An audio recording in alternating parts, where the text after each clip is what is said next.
and welcome to the Home of Medicine podcast with me, Dr. Amie Burbridge, and the ever brilliant and ever present. Hi, Dr. Ben Lovell. Nice to be back again. And Amie, you've threatened me with a really interesting case. Well, okay, it is. It's a thinker.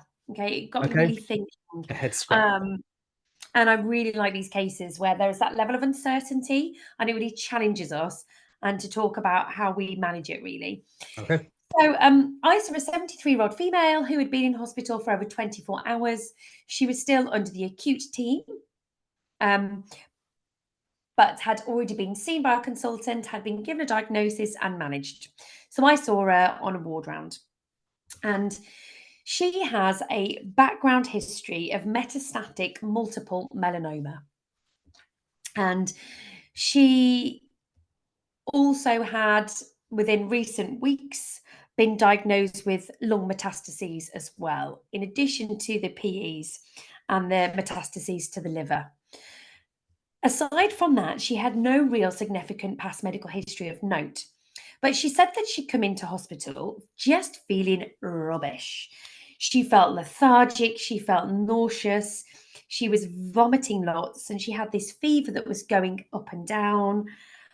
And she just felt rubbish, just very fatigued and just not right. Because of the vomiting, she wasn't eating very well. Because she wasn't eating very well, she was feeling quite weak. Because she was feeling weak, she was very tired. So it all felt like quite a significant constellation of symptoms. 2 weeks previous to this, she had had some immunotherapy, Ipinovo, which is an immune checkpoint therapy used for malignant melanoma.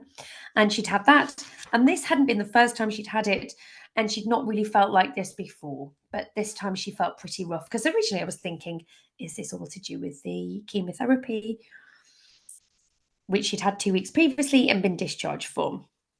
And that was really where I was at. And when I went to talk to her, she was lying in bed. She said that she lived alone but had a very close family, but just looked tired, said that she felt tired. She was fed up, actually. She was just really fed up.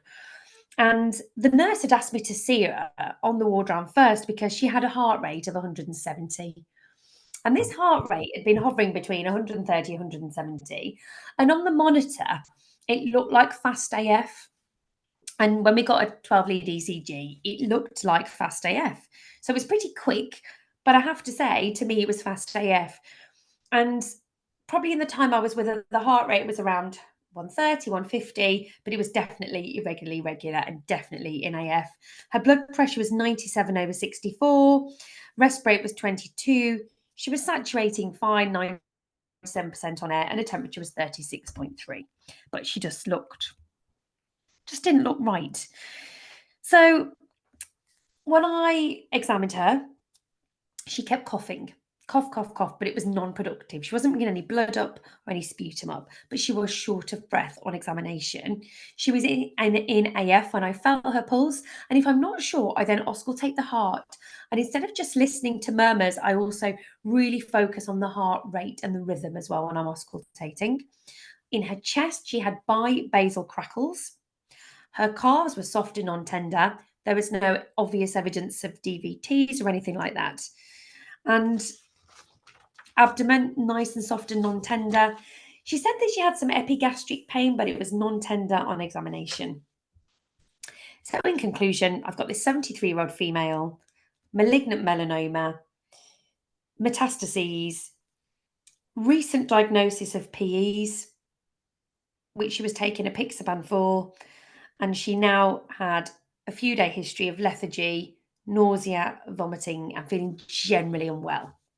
The diagnosis in the notes was sepsis, and she was being managed for sepsis because of the heart rate, the hypotension, the fact that she'd been on chemotherapy. Any thoughts? I have 5 thoughts, actually. I've written down 5 things, if I may go through my little list with you. Please do. Okay. Malignant melanoma, metastatic hematological malignancy, plus constitutional symptoms of nausea and vomiting. Hypercalcemia. Have we checked a calcium level? We did check a calcium level and it was normal. Fine, tick. Good. Second one, Pulmonary edema, crackly chest, cough, AF. Has she gone into fast AF, which has precipitated heart failure, and pulmonary edema, which has caused the cough or the breathlessness and the general fatigue? Good thought. And absolutely, that was my thought process was as well. Is this cardiac failure? Yeah. And the chest X-ray didn't show any signs of cardiac failure. And you know, I did, and I've discovered this. I'm learning a new skill. I'm learning POCUS. I'm learning famous. I'm a bit late to the party of this, but I'm nearly accredited. And I scanned her on the ward round to see if I could see any of those B lines that fizzle at you to indicate overload, and I didn't see any. Not that Okay. it's saying that it definitely is or isn't failure, and I'm still not accredited, so obviously it's non-documented, but it was, it helps to, I guess, confirm my stethoscope findings, but I didn't see any B lines on there. So pulmonary edema, tick. My next one was recurrent PEs. Has she been compliant with her apixaban therapy? Or was she on maybe too low a dose, 2.5 rather than 5, for example, and she's having more pulmonary emboli? And is that why she's deteriorating in a stepwise pattern? Doesn't really tie in with the nausea and the vomiting, but it will make her feel very tired and breathless and very constitutionally ill. Yeah, good thought. Absolutely. Yeah. And the other one was this checkpoint inhibitor. I don't know it. But they can cause an absolute cornucopia of side effects. And I would be looking this up. There's a really cool database, which I can't put my hand on at the moment what it is, but where you can check all these checkpoint inhibitors and immunomodulators and work out if they've got a common side effect of that. So I wonder if 2 weeks ago is when she had it last. Could it be related to that? I mean, that's one thing I would be exploring. Okay. And my fifth and final thought, she's in fast AF. How long has she been fast AF for? If she's been in fast AF going at 130 to 170 for a few weeks now, she'll feel bloody awful. That's a lot of effort for the body to maintain. And is that what's giving it these symptoms of feeling dreadful, being tired all the time and worn out? So I just wonder what the chronicity of the fast AF was. Is the AF acute and secondary to something else like infection, or is this actually what's driving all of these issues here? Again, doesn't comfortably tie in with the nausea and the vomiting, but it does explain some of the other bits and bobs. Yeah, absolutely. So to answer the point about the checkpoint inhibitors, I was also similar. I know of them. I don't know the names of them. I know that they have side effects, but I would need to get advice about that. It's not something that I'm fully aware of. Secondly, PEs you mentioned, absolutely. And one of my thought processes is the tachycardia and the shortness of breath due to the PEs. On a CTPA done previously, she had multiple PEs. And there was a saddle embolus present as well. I noted that she hadn't been given her DOAC on admission. So that hadn't been prescribed. Whether that was an oversight or there was a clinical reasoning behind that, I'm not sure. So she hadn't been given that. So that was my thought process was actually, is the shortness of breath and the tachycardia and the blood pressure, which was quite low, being driven by the PEs? Was my initial thought, rather than sepsis. Because sepsis was documented, but I didn't really see any sign of sepsis. Not that necessarily there might not be sepsis, but for me, it didn't fit. And sometimes you see a patient and it just doesn't feel right. And the diagnosis of sepsis didn't feel right for me in this lady, to be honest. So her CRP was high. It was 102. And I was like, well, could that be the malignancy? Could that be PE driving that? Potentially. Do immune checkpoint inhibitors cause high CRP? Something for me to look at. Wasn't sure.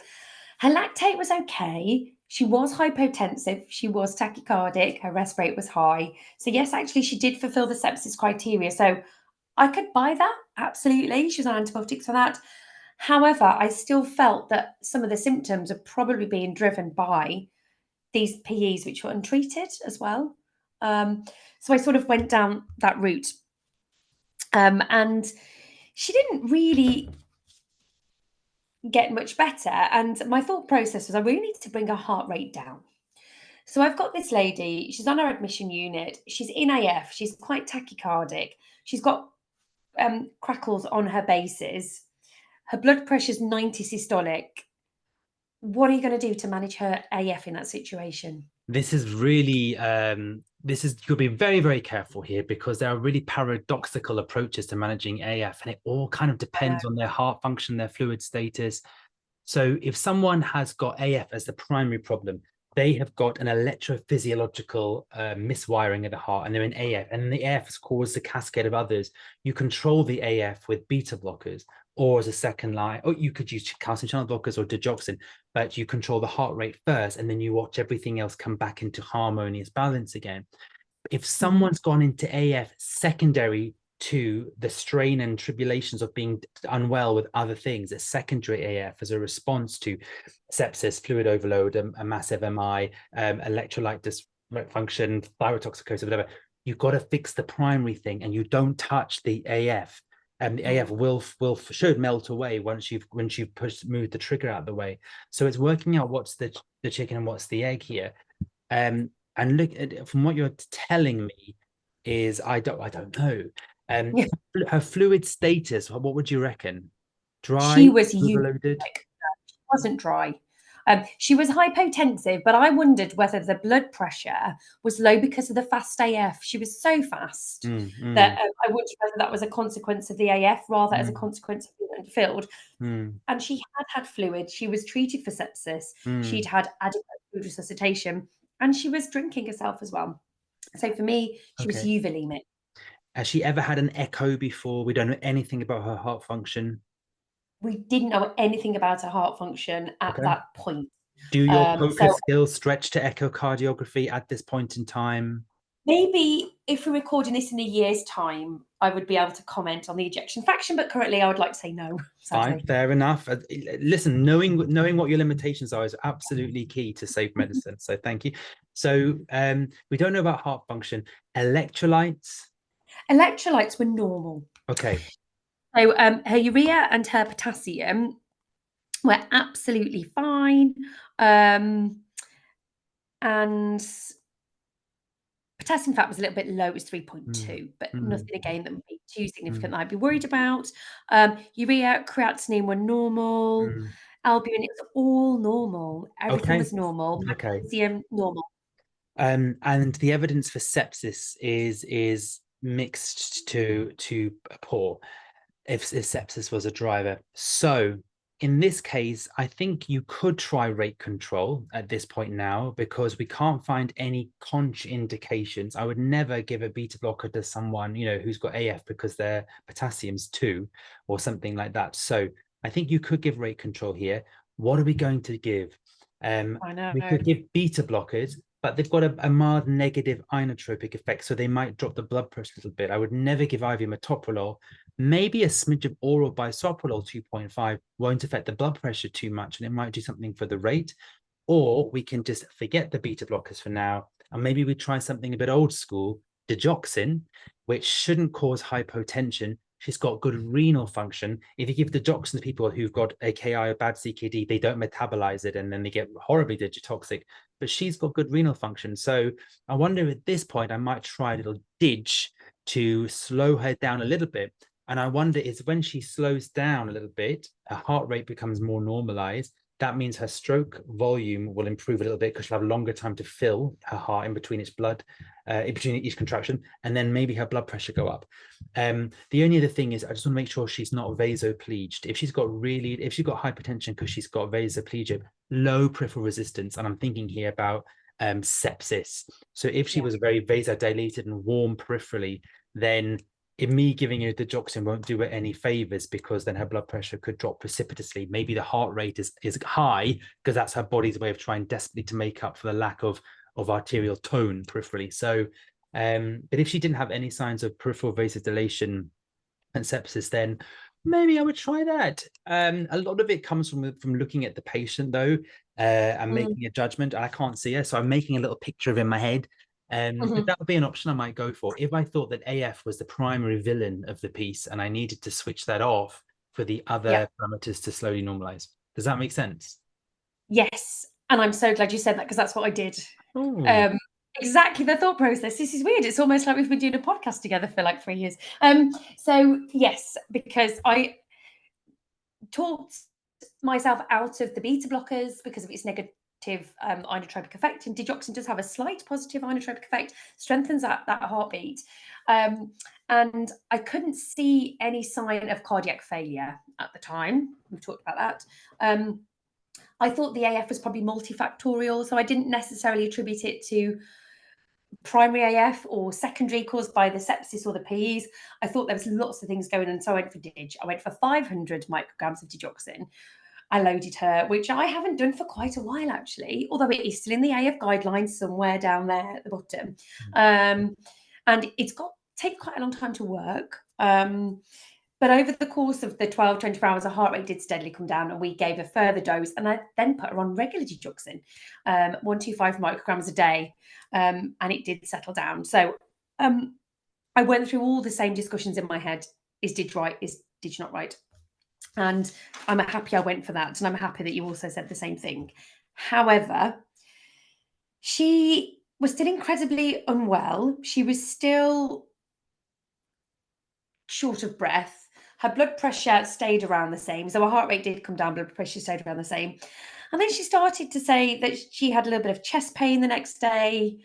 And ECG didn't really show anything. And we did a trop just because we did a trop because she had chest pain and it was 150. So we weren't too concerned. But the acute oncology team came down to see her. And they'd documented in the notes, and they were fantastic actually. And we had like a bit of a teaching session with each other. So I was talking to them about digoxin and rate control, and then they said, "Oh, she's had ipinevo," and I went, "Ipilimumab." I've probably said that completely I'm gonna have a wrong. go. No, sorry, that can't be the final attempt. Try that again. Ipilimumab, That sounded more authentic. I don't know. I never heard it before, but that sounded more likely. nivolumab, Uh-huh. Ipinovo, Yeah, MAB sounds right at the end. mab. There's a mab. Monoclonal antibody, yeah. Yeah, they're immune checkpoint inhibitors. I was like, okay. And then the consultant oncologist said to me, she's had immune checkpoint inhibitors, she's got a tachycardia, she's got a hypotension, she's got a slightly elevated drop. This is immune checkpoint inhibitor mediated myocarditis until proven otherwise. Wow.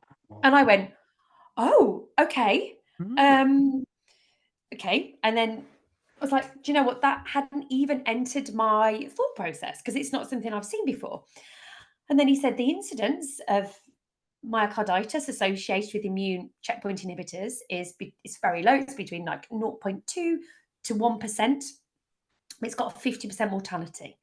So you have to identify it very quickly and manage it very, very rapidly. And I was like, oh gosh, I'm sorry, I hadn't thought about it. Hadn't even entered my, space to think about it. But she had the CRP, she had the tachycardia, she had the chest pain, and she had the trop price of 150. Although normally you would expect the trop to be higher, and normally you may see ST elevation, but because originally her heart rate was so high, that may not have been seen. Repeated the 12 lead ECG when her heart rate was around 110, and I couldn't see any ST elevation. She was still in AF. But now he put this in my head.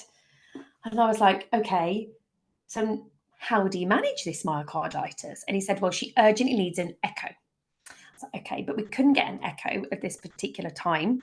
So he said the management is intravenous methylprednisolone. And I was like, okay. He said that's the only way to treat myocarditis. We then had a really interesting discussion because I was like, you want me to give this lady whose heart is in AF, it's fast and quite an old heart, although we don't have an echo, huge doses of steroid. This steroid is going to go to her adrenal gland. Hey, I'm here. Let's retain some water. Let's, keep hold of all this. And then is she going to go into fluid retention? Is she then going to go into crashing pulmonary edema? And he was like, we really need the echo. And I was like, I know, but I feel really uncomfortable because it was a whacking great big dose. It was like 1 milligram per kilogram of methylpred BD. It was huge. So we had this really interesting debate about methylpred, no methylpred, echo, when are we going to get the echo? And then he said, well, if we can't give methylpred, I was like, could we use hydrocortisone? Would that be just as effective, but it's a lower dose and it's less longer acting? So a few years ago, way back when I was a rheumatology registrar, we gave a patient IV methylpred and she had crashing pulmonary edema from it and sadly passed away. And I think I've always been a little bit cautious then about giving huge doses of methylprednisolone. Hmm. So, any Before, thoughts? yeah, before we go nuts with the steroids, how strong is the evidence of myocarditis? Because they say it's this until proven otherwise. Can we prove otherwise? My question is, what was the troponin again? Did you say? Troponin was 150. And what's your upper limit? Oh, it can go into thousands. I've had trops of like 6, 7, 8,000. No, I mean, sorry, what's the cutoff for normal Oh, range? oh, sorry, 14. 1-4. Okay. Yeah. Maybe. I mean, people with myocarditis usually, in my experience, have massive troponin Mm, leaks, like mm, in the hundreds and thousands, really. mm. So 150 is quite modest for myocarditis. And were there serial drops? Did it suddenly go up to 6,000 or anything like that? No? The Okay. troponin stayed around the same, to be honest. Yeah. And this is where we had a really good professional discussion because I was like, it doesn't feel like myocarditis. And he was like, but it could be myocarditis. But maybe it didn't feel like it for me because I hadn't thought about it. I wasn't aware of it, I Mm. guess. Do you have access He, to cardiac MRI scans? we do, but not, it was a Sunday. Okay.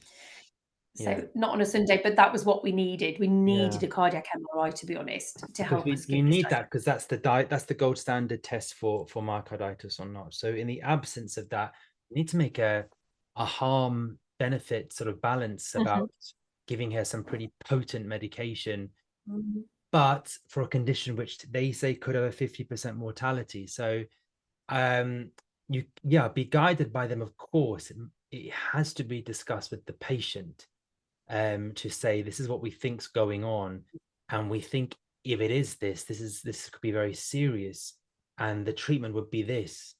The treatment itself also comes with risks, high dose steroids. However, it is a treatment that we do use for people, for example, with flares of multiple sclerosis and mhm, other inflammatory conditions. And we do use it in the short term. And you're in the right place to monitor you for any side effects to this treatment. But on balance, we're tempted to use this and maybe run it by her with that sort of phraseology. That's what I'm mhm. understanding from what you're saying. Yeah, and that's again similar thought process. For me, myocarditis is chest pain, ST changes, and very, very high trop. But I have never seen myocarditis secondary to immunotherapy, so maybe it presents differently. I wasn't sure Mm. about that, to be honest, and I couldn't give her the steroids. I couldn't prescribe it because it was me who would have to prescribe it, and I couldn't do it. And I was like, doesn't it just doesn't feel right. So I had a conversation with a few other people and said, what do you think? And we thought about, should we use hydrocortisone? You don't get that huge steroid surge as much, and the half-life is lower. So we gave her some hydrocortisone to see if it would make any difference. What dose did you give As her? 100 milligrams. Okay. What, TDS or something? Or Yeah. And again, not sure whether it was the right thing to do. We did speak to cardiology, and they, again, very similar to us because we don't really know much about it. And we thought that seemed a sort of an appropriate middle ground. And I'm sure there'll be people listening to this who would go, you shouldn't have done that. And I'd love to hear it because, again, we're all learning. But we did go for that. And we got a cardiologist opinion the next day. And they did an echo.